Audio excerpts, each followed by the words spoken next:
I got home early. No traffic, no delays. Just quiet steps up the driveway to what I thought was still my house. Then I opened the door to the smell of paint. Sharp, fresh, wrong.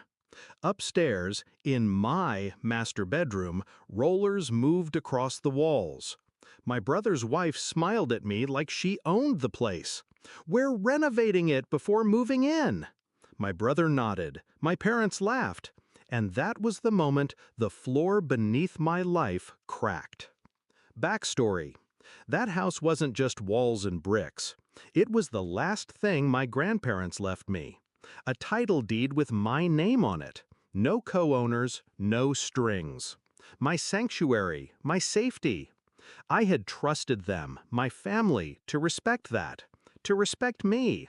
But standing there, watching them paint over my life, I realized trust was something they had sold long ago.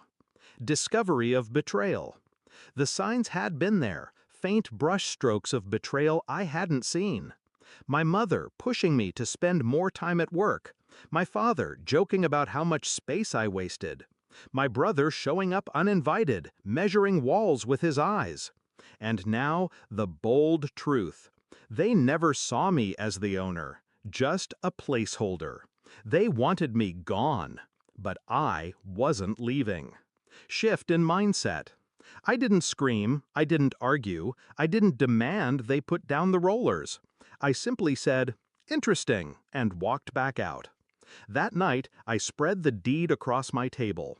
The ink was clear. The signatures were valid. I was the sole owner. So I asked myself, if they want to play dirty, how much dirt can I bury them in? Execution of the plan. Step 1, the police. Not the panicked kind, not a desperate call.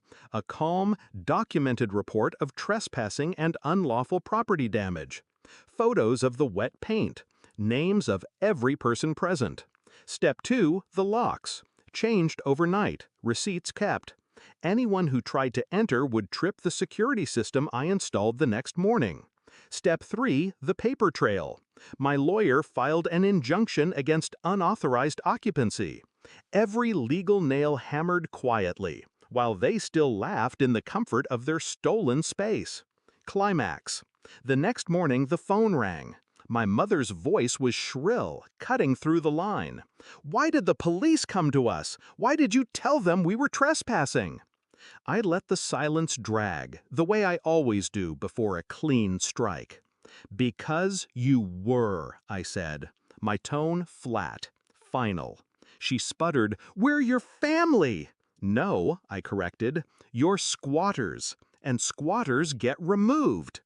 I could almost hear her choking on the weight of her own laughter from yesterday, the same laugh that filled my bedroom as they painted over my walls. Confrontation. When I drove back that evening, their cars were gone. The bedroom was empty, stripped of paint supplies.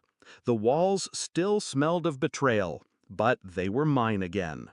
On the porch, my father waited, shoulders stiff. "This isn't right," he muttered. "You embarrassed us." I looked him in the eye, steady. "You embarrassed yourselves. I just showed the world what you are." For once, he had no reply. Resolution. They don't visit anymore. They don't laugh in my house. They don't measure my walls or dream of repainting my life. The title deed still sits on my desk, untouched, untouchable. And when people ask why I don't see my family much, I just smile.